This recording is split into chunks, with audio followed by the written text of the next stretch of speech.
ಯಾವ ಜಮೀನು ಎಲ್ಲಿದೆ? ನನ್ನ ತಂದೆ ನಿನಗೆ ಉಡುಗೊರೆಯಾಗಿ ಕೊಟ್ಟ ಆಸ್ತಿ. ನನ್ನ ತಂದೆ ಅವರೊಬ್ಬ ಹುಚ್ಚ, ಒಂದು ಕೊಡದಲ್ಲದೆ ಆಸ್ತಿಯನ್ನು ಕೊಟ್ಟು ಬಿಟ್ಟ. ಅದು ನನಗೆ ವಾಪಸ್ ಬೇಕು. ಲಂಕೇಶ್, ನಿನ್ನ ಆಸ್ತಿ ತೆಗೆದುಕೊಳ್ಳಲು ಮುಟ್ಟಾಳಲ್ಲ ನಾನು, ಹಾಗೆಯೇ ಗತಿಗೆಟ್ಟವನೂ ಅಲ್ಲ. 1000 ಎಕರೆ ಜಮೀನ್ದಾರ ನಾನು. 50 ಎಕರೆ ಆಸ್ತಿಗೆ ಆಸೆ ಪಡುವುದಿಲ್ಲ. ಹಾಗಾದರೆ ಆಸ್ತಿ ಕಾಗದಪತ್ರ ಯಾರ ಹತ್ರ ಇದೆ? ಏನು ಗೊತ್ತು? ಹೋಗಿ ಕೇಳು ನಿನ್ನ ತಂದೆಯನ್ನು.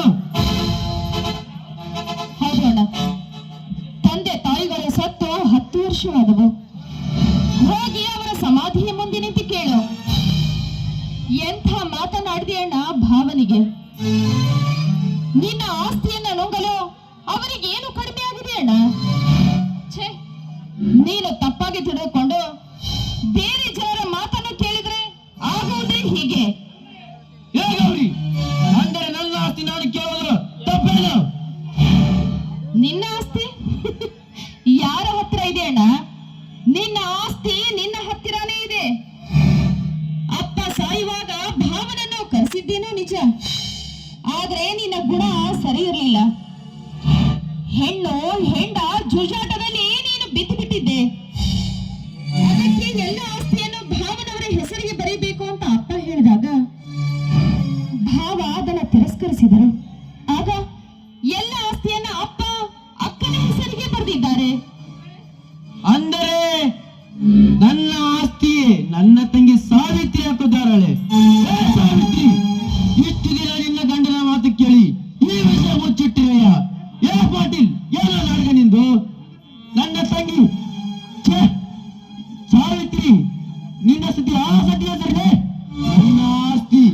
ಅಂದರೆ ಇನ್ನು ಮುಂದೆ ನಾನು ಬೀದಿ ಬೇಕಾದ್ರೆ ಬೇಕೇನು? ಪಾಟೀಲ, ಇಲ್ಲ ಮುಂದೆ ನೋಡು, ಇಲ್ಲ ಶೇಷ ಆಗ್ಬಿಟ್ಟ. ಆವೇಶ ಪಡಬೇಡ, ನನ್ನ ಮಾತು ಸ್ವಲ್ಪ ಕೇಳು. ಈ ನಿನ್ನ ಆಸ್ತಿ ನಿನ್ನ ತಂಗಿಯಾದ ಸಾವಿತ್ರಿ ಅಂದರೆ ನನ್ನ ಹೆಂಡತಿಯ ಹೆಸರಿನಲ್ಲಿದೆ. ಇನ್ನು ಮುಂದೆ ಆದರೂ ಒಳ್ಳೆಯ ವ್ಯಕ್ತಿಯಾಗಿ ಬಾರು, ಆಸ್ತಿ ನಿನ್ನದಾಗುತ್ತದೆ. ಅಂದರೆ ನಿನ್ನ ದೃಷ್ಟಿಯಲ್ಲಿ ನಾನು ಕೆಟ್ಟ ವ್ಯಕ್ತಿಯನ್ನು ಪಾಟಿಲ್ಲ. ನನ್ನ ಆಸ್ತಿ ರಕ್ಷಣೆ ಮಾಡಲು ನೀನು ನನಗೂ ನಿನಗೂ ಯಾವ ಸಂಬಂಧವಿಲ್ಲ. ನನ್ನ ತಂಗಿ ಸಾವಿತ್ರಿ ನನ್ನ ಶತ್ರು, ಅವರ ಸಾವು ನನ್ನ ಕೈಯಿಂದ. ನಂತರ ನಿಮ್ಮನ್ನು ನೋಡಿಕೊಳ್ಳುತ್ತೇನೆ.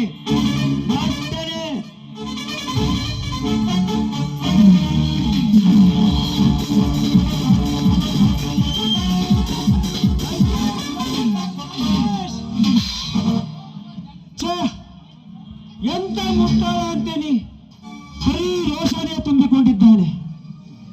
ಭಾವ, ನನಗೇಕೋ ತುಂಬಾ ಭಯವಾಗುತ್ತಿದೆ. ಲಂಕೇಶ್ ಅಣ್ಣ ಮನೆಗೆ ಹೋಗಿ ಏನಾದ್ರೂ ಅನಾಹುತ ಮಾಡಿದ್ರೆ? ಅವಳಣ್ಣ ಹೆಣ್ಣು ಕೊಟ್ಟು ಬೀಗರಂತೆ ಸುಮ್ಮನಿದ್ದರೆ ನಮ್ಮನ್ನ ದುರುಪಯೋಗ ಮಾಡಿಕೊಳ್ತಾ ಇದ್ದಾರೆ.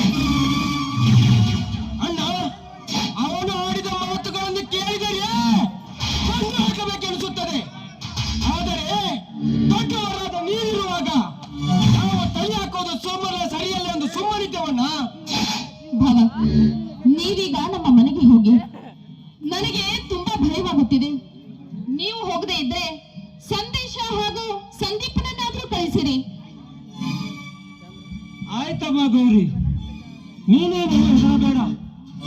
ಸಂಬಂಧಿರೇ, ಹೋಗಿ ಗೌರಿ ಮನೆಗೆ ಹೋಗಿ ಲಂಕೇಶ್ ಏನು ಮಾಡುತ್ತಿರುವನೆಂಬುದನ್ನು ನೋಡಿ.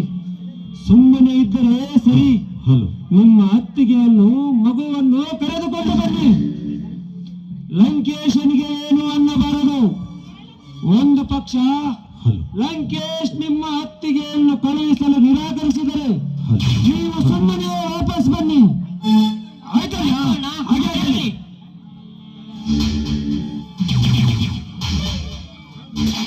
ಗೌರಿ, ಈ ನಿನ್ನ ಅಣ್ಣ ಇಷ್ಟೊಂದು ಕ್ರೂರಿಯಾಗಿ ಬೆಳೆಯಬಾರದಾಗಿತ್ತು.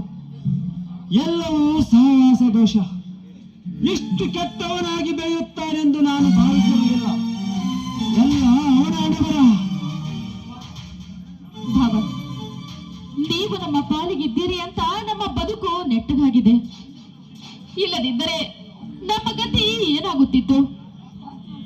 ಆಸ್ತಿಯನ್ನ ಮಾರಿದಂತೆ ನಮ್ಮನ್ನು ಕೂಡ ಬೇರೆಯವರಿಗೆ ಮಾರಿಬಿಡುತ್ತಿದ್ದ. ಅಕ್ಕ ನಿಮ್ಮನ್ನ ಮದುವೆ ಆಗಿದ್ದಕ್ಕೆ ಅವಳು ನಿಜಕ್ಕೂ ಭಾಗ್ಯಶಾಲಿ. ಆದರೆ ನನ್ನ ಗತಿ ಆ ದೇವರೇ ಬಲ್ಲ. ಭಾವ, ಅದು ಅಲ್ಲಿ ನೋಡಿ.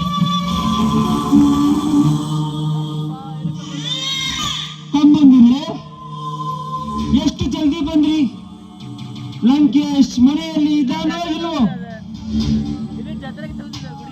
ಏಕೆ ಸಂತೋಷ್, ಸುಮ್ಮನೆ ನಿಂತು ಬಿಟ್ಟಿಯಲ್ಲ? ಬರೀ ಮಗುವನ್ನಷ್ಟೇ ಎತ್ತುಕೊಂಡು ಬಂದಿದ್ದೀರಿ. ಅಕ್ಕ ನಿಮ್ಮ ಜೊತೆ ಬರ್ಲಿಲ್ಲವೇ? ಸಂದೇಶನ್ನ ಅಣ್ಣನಿಗೆ ನೀನೇ ಹೇಳಿಬಿಡು. ತಮ್ಮಂದಿರೇ, ಯಾಕ್ರೋ ಸುಮ್ಮನೆ ನಿಂತೀರಿ? ನಿಮ್ಮ ಅತ್ತಿಗೆ ಬರಲಿಲ್ಲ, ಬರೀ ಮಗು ಮಾತ್ರ ಕರೆದುಕೊಂಡು ಬಂದಿರಿ. ಮಾತಾಡು, ಏನಾಯ್ತು? ಹೇಗೆ ಹೇಳಲಿ? ಹೇಳಿದರೆ ನೀವು ಸಹಿಸಿಕೊಳ್ಳುವಿರಾ? ಸಂದೇಶಲ್ಲ, ಅಣ್ಣನಿಗೆ ನೀನೇ ಹೇಳಿಬಿಡು. ಎಲ್ಲರೂ ಒಟ್ಟಿಗೆ ಹತ್ತು ಬಿಡೋಣ. ಅಣ್ಣ, ಲಂಕೇಶ್ ಇಲ್ಲಿಂದ ಹೋದವನೇ. ಅತ್ತಿಗೆಯನ್ನು ನಿಲ್ಲಿಸಬೇಡ, ಬೇಗ ಹೇಳು. ಅತ್ತಿಗೆಯನ್ನು ಕೊಂದು ಹಾಕಿದ್ದಾನನ್ನ.